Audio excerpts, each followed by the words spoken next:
This is WHEN TV Channel 8, Syracuse, New York, the 7.5 Telenews Daily The Late Report. The Midnight Report. Early Saturday morning, February 24th, 1951. Good morning, everybody. I'm Peter Wiggins, and here's what's happening here at the midnight hour. Here in Tokyo, American Infantry Battalion in Berlin, Mud, and Civil and Red Resistance punched forward up to 4 miles in Central Korea Friday, threatened to seize at any moment at the communist stronghold of Hong Sang. Friday night, the tank-led doughboys led the command. The United around the town, they looked down to the small green ruins from the Red Dog foxholes. In New York, this government placed a huge income tax lien today against Salvatore T. Salazzo, who allegedly spent thousands to fix big-time college basketball games. We need to resist penalties. The government claims to amount $1,128,493. To effect the lien to freeze Salazzo's assets until the government can collect wherever it may be entitled to. Washington, President Truman stirred the wrath of investigating senators yesterday when it was disclosed that he had collected a file of letters written by the congressman to the RFC, but it later explained he had found no evidence of legal influence on the huge London agency.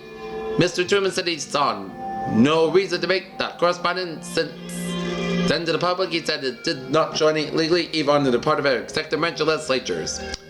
Syracuse sources were shut tight yesterday, at least in the area of Clinton Square, where Chief of Police John A. Kinney had 4 men posted to watch 2 spots reported by the Post Standard.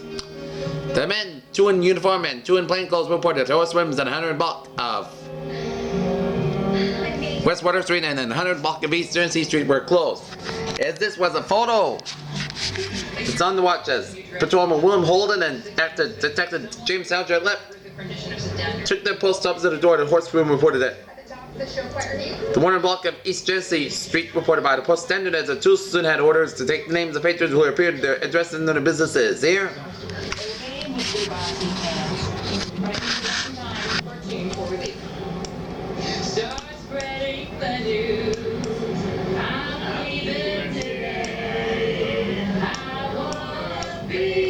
Washington, mobilization. Director Charles E. Wilson told the nation tonight that last night I saw nobody is going to the profile with the defense emergency without being presented. Wilson Mr. recommended the legislature to back up its pledge made under his first address to the country and the progress that it has had. This January mobilization program, his speech was broadcast nationwide. It contained a proposal that the government proposed wage ceiling formula might yet be modified. Organized labor has bitterly assailed it as too low. He said, wage policies are being modified again and confirmed with the best interest in the entire economy. But there was an assurance this would be satisfied. The labor unions in there heated demand for broad liberalization of the film mill. Now, before economic stabilizer Eric Johnson for his decision, the Bennett formula would have knocked out the January 28th wage freeze and allowed wage to reach 10% above the figures of January 15, 1950. Labor wanted 12% without kind of indirect gains such as pension and automatic cost of living increases. A weekend announcement by Johnson was expected. Wilson also disclosed the United States intends to expand jet engines production capacity to $18,000 a month. He did not give his present figure. The United States will be asked for $150 million to $150 billion extra for defense in the next 2 or 3 years. Once a 3-year period, this would be about $100 billion to $100 million, more than the rate of the defense appropriations before the Korean outbreak. In Philadelphia, meat wholesalers said yesterday that their storage coolers are packed in the bursting point because customers would buy at current high prices. One spokesman, Louis Hockman, the president of the Wholesale Meat and Provision Dealers Association of Philadelphia, sold more than 250,000 pounds of choice beef cuts and pork and veal products that are in the wholesale deep freeze as a result of this house-wise price rebellion now entering in its 3rd week. Hockman said wholesalers have dropped their prices to the retail trade and that they passed on to the consumer, at which the annual 10% cut on the current retail element costs. He said that some retailers are not passing the saving on the customers.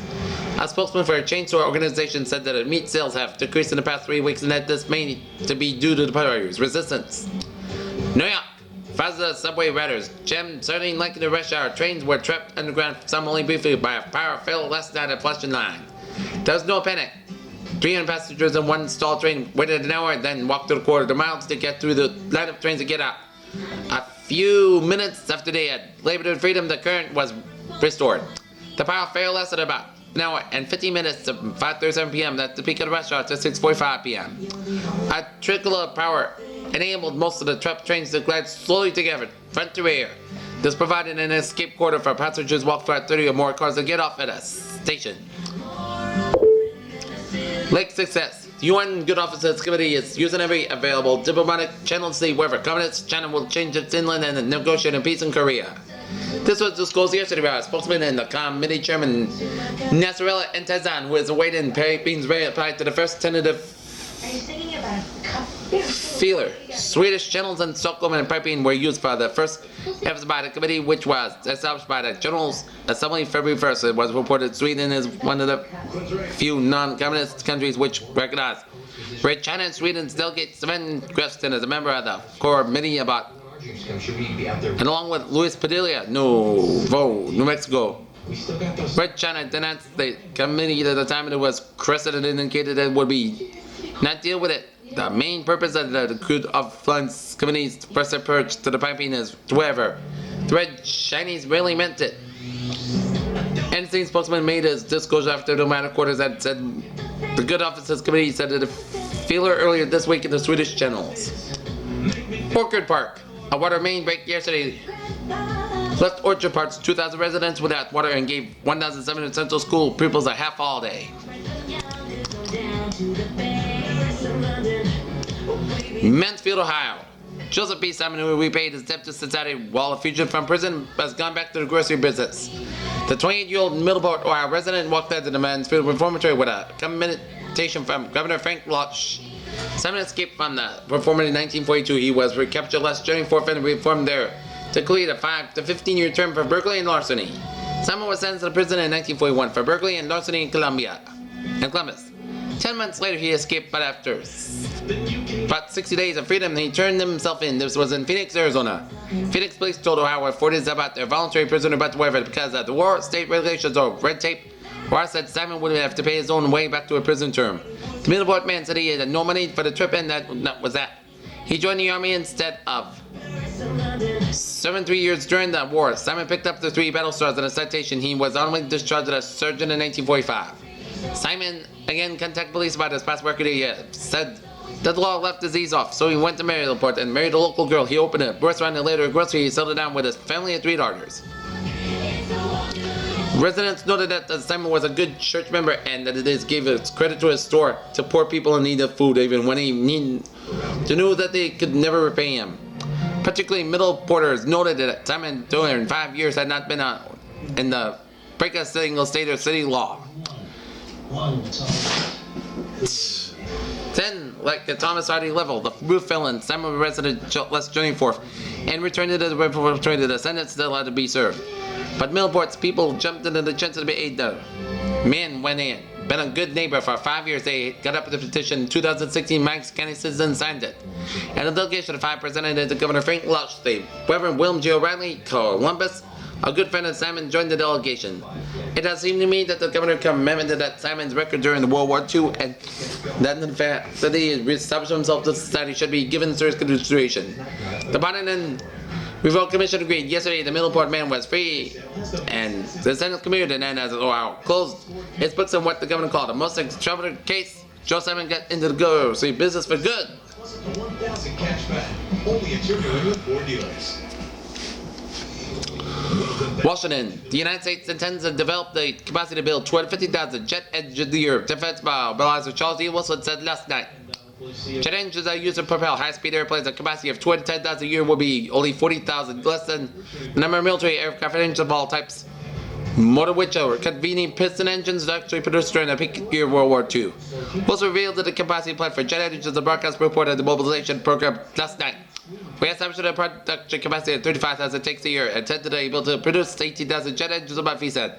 These are only examples of productive capacity that will mean our best guarantee of lasting peace, final victory. President Truman disclosed that the take goal previously that said the cost aim that capacity to build 50,000 military planes a year. The proportion of jet engines and piston engines reported for military planes is now in an order of several, and it's believed that the jets are specified for slightly more than half of the total. In Washington, the United States is now ready to try for the actual construction of the world's first dual step-powered aircraft engine. This is closed yesterday with Air Force permission from General Electric Company spokeswoman told. Newsmen contracted negotiations underway between General Electric and the Air Force for development of a nuclear power plant for aircraft. Subject to the successful completion of the negotiations, it is expected that this activity will be carried on the aircraft goes further to the jet engine division of the company in its local Ohio plant. The announcement came just 24 hours after the Air Force said that the Atomic Energy Commission reported that after 4 years of intensive research, the first phase of the program to be developed an atomic airplane had not been completed. The initial phase entered chiefly at mathematical computations and theoretical possibilities. The groundwork for the blueprints to build the first experimental model. Scientists have been eliminating and estimated that a giant B-36 bomber driven by an atomic power plant could fly some 2 billion miles of a day, times around the globe on a single pound of uranium-235. U-235 is a fissile explosive heart of the atom bomb. General Hoyt Federberger, chief of the staff, said recently atomic light is closer than most people realize. However, officials have provided speculation on time it will be taken to produce the first atomic plane that is maybe the first several years that is believed. Such a plane, officials said, would be of range almost unlimited and almost incredible speed. They observed that there are designs for aircraft able to travel 25 miles an hour. One informant said, you can go as fast as you want if you have the power and atomic power to the answer. A pound of U-225 is calculated to do the work at 6 million gallons of gasoline. Informants say that the major problems facing an atomic plane design includes how to turn the power off and unshielding the crew from the atomic rays and convection in the bay to the heat of atomic fission into the force to drive the ship. Some believers that the giant B-56 would probably become the first experimental plane used in a project. Maximum fuel in the load of the B-36 is about 50 tons and its engine weighs about 25 tons. This atomic power plant supplemented in fuel and engines alone could weigh 75 tons. Washington. The government today ruled out yesterday that token sales of meat and other items by the manufacturers and wholesalers as a basis for fixing ceiling presses. Ceiling presses now must be based on those who were charged for at least 10% of the items. Director McAfee Desal of the Office of Price Stabilization said in a statement that the action is designed to reduce the price of some manufacturers and wholesalers who are taking advantage of isolated sales before the freeze to the establishment of normal ceiling prices for their goods and services. Office stabilization officials told the reporters that they did not look for much change at the retail level as a result of the now order. They said, however, that in some cases they might relieve the squeeze on retailers who are paying abnormally high prices but must sell no more than their highest prices between the 1950 and the June 21st, 1951 said that they have complaints of the price run-ups and come particularly from the meat industry. Under the general phase order, June 28th sellers price was set at the highest price to they delivered goods and services during the base period. Chicago. Methodist churches in the United States will give on Sunday the first $500,000 to emergency Korean relief to be raised from the week of dedication offering. Sponsored by Methodist of an event for the Crescent in his church, the domination week of dedication offering is $1 million goal. Proceeds from the offering also will be used to benefit 28 other emergency missionary projects in the United States and overseas, including displaced persons. In news around Syracuse, fire swept Our Lady of Peace Church in Lake last night as a scant few minutes after 300 parishes left the structure just during the entry of the 16-year-old building. Gambler Mickey Corn's former wire expert Jim Voss said last night that he had never heard Syracuse mentioned as a syndicate town, but there were places that he could get a wire service.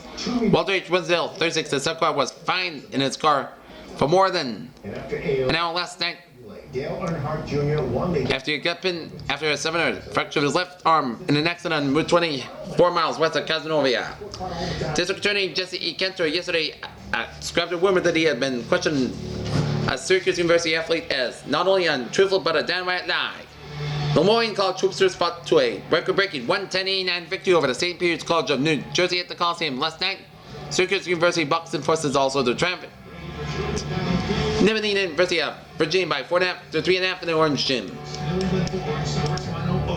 On to the weather. Fair and slightly warmer on Saturday, warmer Sunday with rain tonight. 25 plus guys, you can't, practice all those magical walk-offs.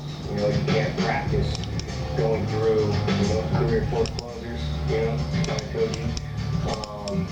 It's going to have to be a whole new... And sun rises tomorrow, 6:49 a.m. Sunset, 5:48. Landslighted all vehicles, 6:18 p.m. Right now, current conditions at Syracuse Airport, we've got a temperature of 22 degrees at Hancock Field with a dew point about 12, the wind chill about 14 degrees, humidity 66%, barometer 30 inches, visibly 50 miles, winds not that far by 7, condition clear skies. That is going to be it for the WHEN Telenews Daily on this February 24th, 1951 on a Saturday morning. Pierce and good night and good morning. Good night. Let's continue talking John Lexford. We heard from him.